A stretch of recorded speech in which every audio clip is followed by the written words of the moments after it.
how do I tell people about Jesus? I want you to imagine Peter. He was a good Jewish boy. But imagine him telling his parents, hey, Mom and Dad, I'm going to go follow this Jewish carpenter. He claims to be the Messiah. I bet that didn't go over very well with his parents. But imagine how Peter felt when he saw Jesus die on a cross. I wonder if his parents laughed. But imagine what happened when Jesus rose from the grave. And when Peter saw that, I bet it didn't really matter what his parents thought at that point. He walked away from his Jewish faith for good because Jesus changed his life. The resurrection of Jesus changes everything. From then on, Peter would be on a mission to tell everyone he knew this good news about Jesus, the message of salvation, how we could spend eternity with God. But with that happening to Peter, we should understand that the same thing should happen to us. We should be out sharing our faith with others because Jesus changed our life too. But how do we do that? Sometimes it's scary. Sometimes we don't know what to do. Today, we're going to share with you some ways that you might be able to share your faith, and we'll give you some tips on how to do that. Join us as we continue our study in the book of Acts.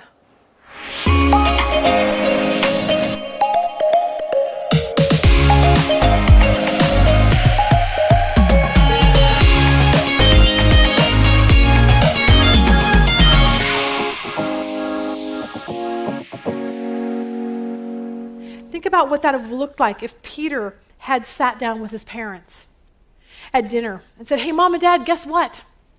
I just found this Jewish carpenter. His name is Jesus. He kind of told me that he's the only way to God. He told me he's the Messiah. He actually claims he's greater than Abraham and Moses. Try being at that dinner table as a Jewish family. Everything the disciples believed flew directly into the face of everything that they were taught all of their life in their Jewish homes.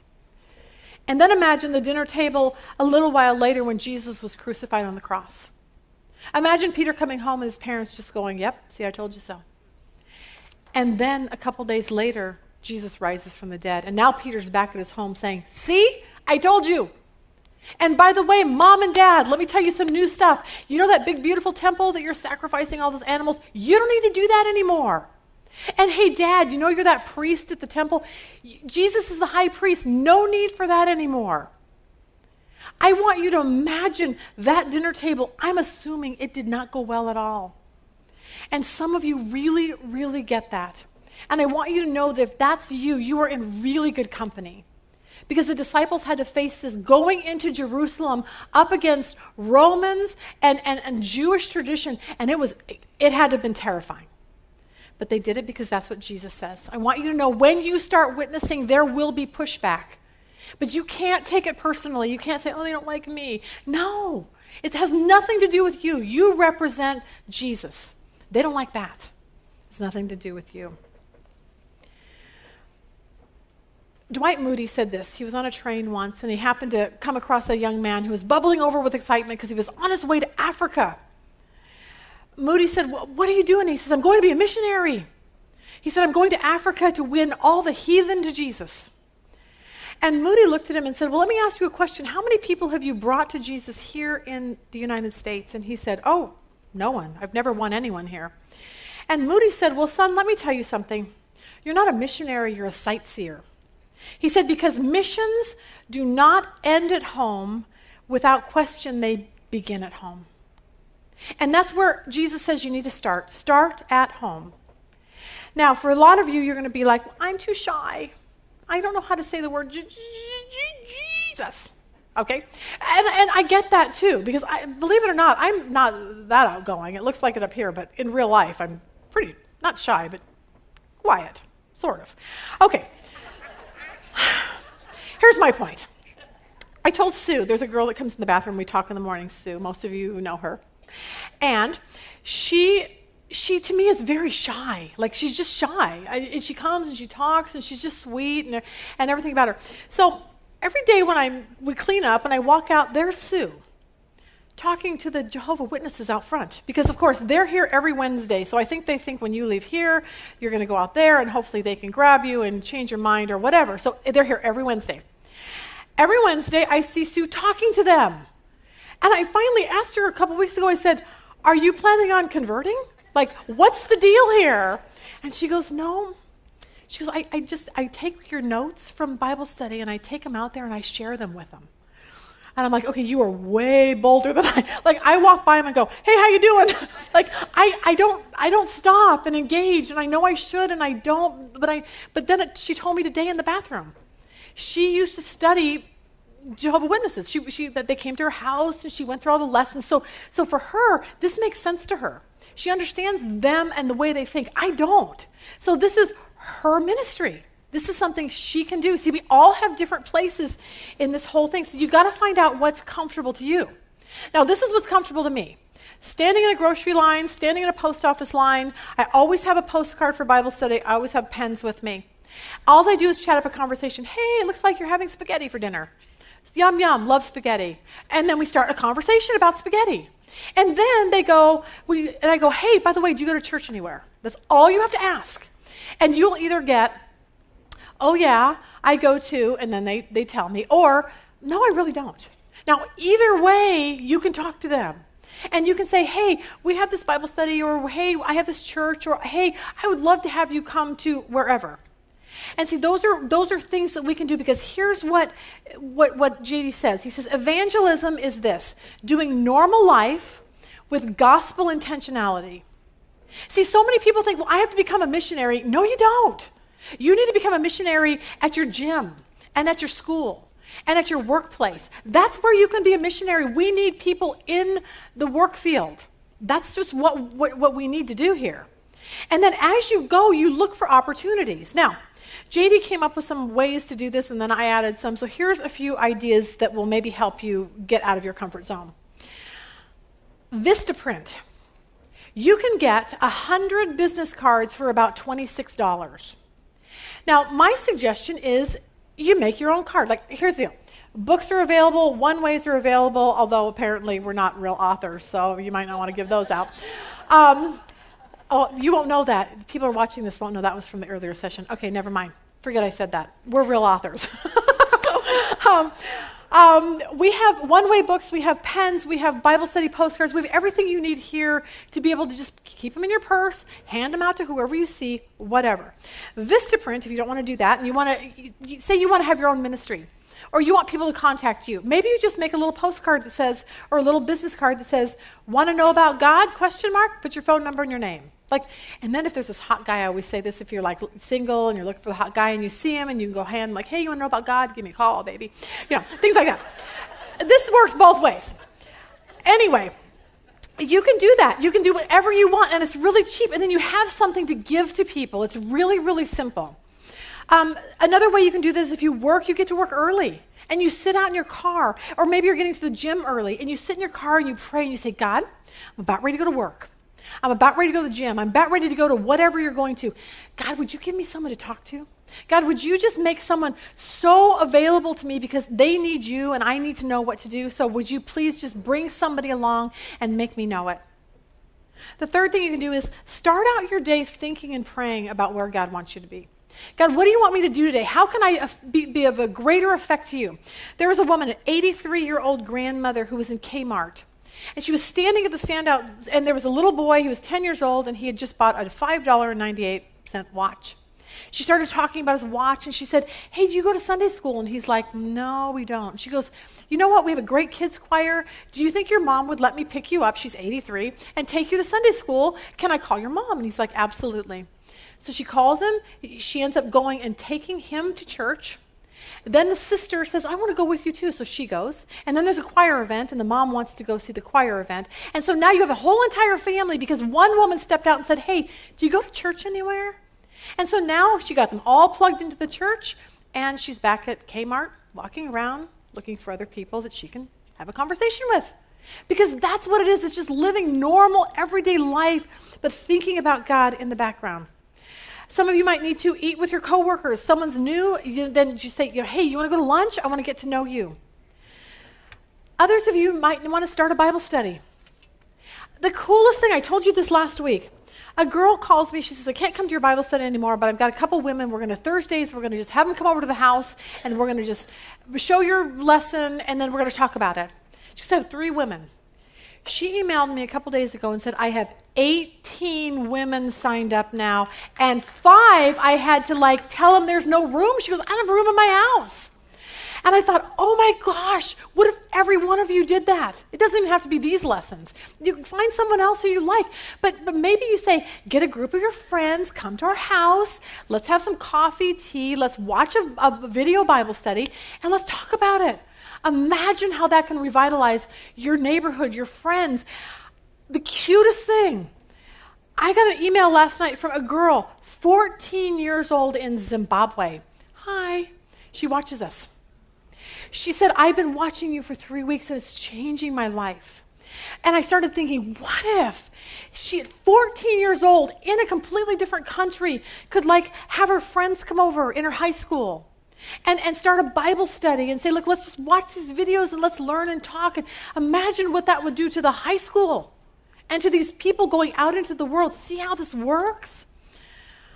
Another one you can do is put Jesus on the table. When someone says, hey, what'd you do this weekend? Don't say, oh, I watched a football game. How about, I went to church and I learned the coolest thing ever. Let me tell you what I learned.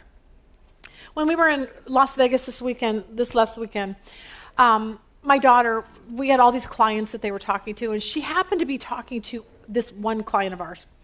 She's having this conversation. Somewhere in the conversation, the guy says, something about do not provoke your children or something. Well, she knows that's a Bible verse. So she blurts out to him, oh, it sounds like you love Jesus. Okay, and she goes, Lisa, I never even thought through that, because if he would have said, no, I don't, she goes, I didn't know what I was going to say. But thankfully he said, yeah, I do. But here you go. She just put it out on the table. Something was said, she picked up on it, and then you start talking about it, and then you bring Jesus into it. That's kind of what we're supposed to do. Say things that promote people to ask, like say, oh my gosh, I heard this funny joke at Bible study. Here it is. A young boy was looking through the family album and asked his mother, who's the guy on the beach with you with the muscles and the curly hair? And she said, well, honey, that's your father. And he goes, well, then who's the old bald-headed man who lives with us now? I love that. Oh. There you go. So say, I just heard the funniest joke in Bible study, and then they'll go, oh, you go to a Bible study? So you see how that works? You just insert your belief in this. Be a different voice. Some of you go to the clubs and you go to the gym and everyone's gossiping and talking about everyone. What if, shockingly, you said something nice about that person and didn't gossip? What if you encouraged people instead of put them down? If someone's hurting, ask them if you can pray for them. This just happened. My son's in a big business meeting. The guy starts talking about his family and his life, and it's a disaster. And my son went up afterwards and said, do you mind if I pray for you? This guy's not a believer. And the guy said, I would really like that. And my son put his hand on him and said, dear Jesus. And he shared the gospel in this prayer, and he asked for him to save his marriage, and he asked for him. And this guy's just like, okay. But that's what we do. That's our job, to go out there and do that. And then here is, I know we don't have much time, do we? No, probably not. I feel like it's really cold in here. Are you guys freezing? It is really, I'm cold up here. If I'm cold, maybe just tell them. I told her to shut it down, but they can't. It's on this weird system, and I'm sorry. Let's just pray and go home then. No, okay. All right, I'll have a few more things, and then we'll stop. Let's see what else. Let's see. Tastefully display verses if you have an actual place to work at. Keep books with you. I always say keep any one of our books over here, these books, they're there for you so you have something available. Maybe go to the Christian bookstore and buy Rick Warren's Purpose-Driven Life or Case for Christ or things like that. Have them available to give out to people. Thank people who have really difficult jobs. Your massage therapist, your nail person, your foot massage people, whoever it is, thank them. Because when you are so nice to them, they're not going to know why. And then give them something, a book at 3 months later that promotes Jesus. Some people hand out tracts. Some people have, some people stand on street corners. Here's what I'm going to ask you to do. I want you to come up with a statement where you can share the gospel briefly. Something really simple in 20 seconds you can tell somebody, because they'll be like, you seem really religious. And this is what you can say. Have something. It's funny to me. I say, hey, how many people are left on Bachelor or Bachelorette? I don't even can't keep track of who's who. And my kids can tell me every person that's on there, who they like, who they don't like, who the guy, what's going to happen. And I'm just like, how do you know all that? Now, they can tell me 5 minutes on that, but if I said, hey, why do you believe in God? There, people are like, we're so flustered, we have no idea. So, memorize a statement. Here it is. Really simple.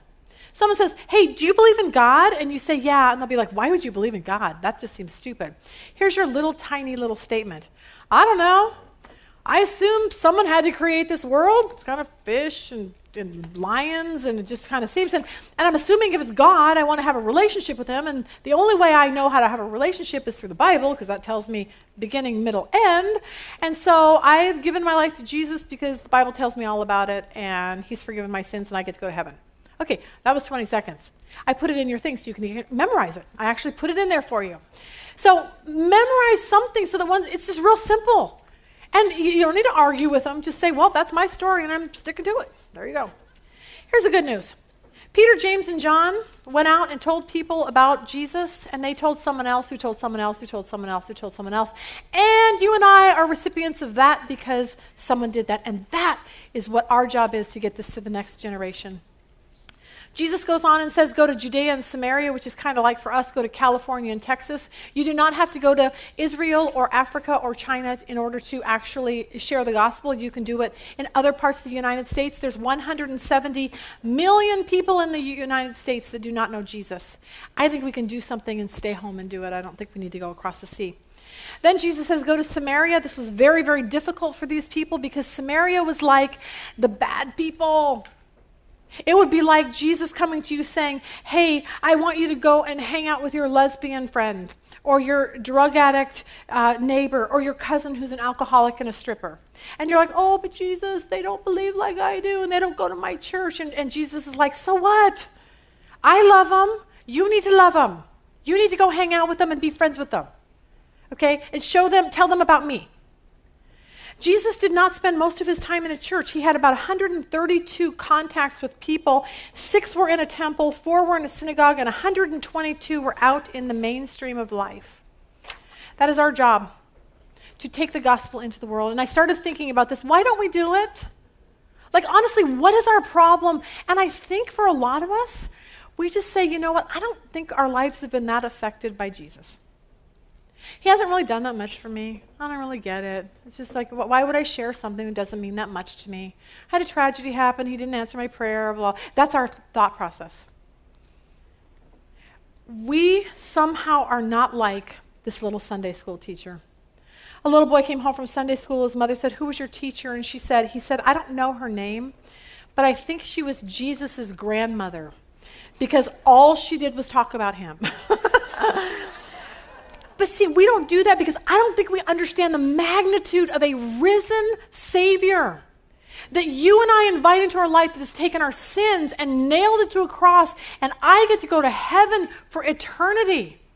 And somehow, that's just not that big of a deal to us. Really? It should be the driving force of why we wake up in the morning and who we speak to and what we say during the day and how we live our lives ethically and everything else so that people can see we're different and we are so excited about Jesus because he's changed our life and our eternal destiny.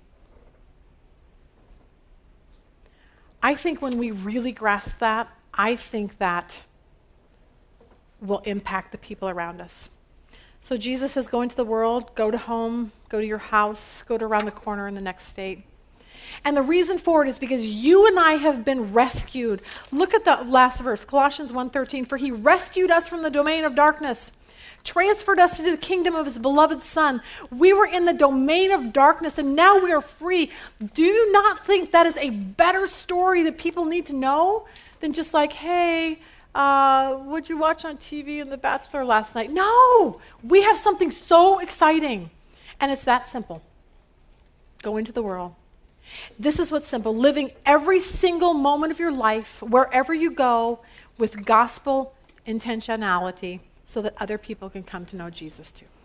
All right, now knowing all of that, I say let's get to work. Let's find a way that works for you and things that work for me. Let's figure it out so that when we meet people, we know that it's our job to tell them about how they can have a relationship with Jesus. Hope that helped today. Have a good week.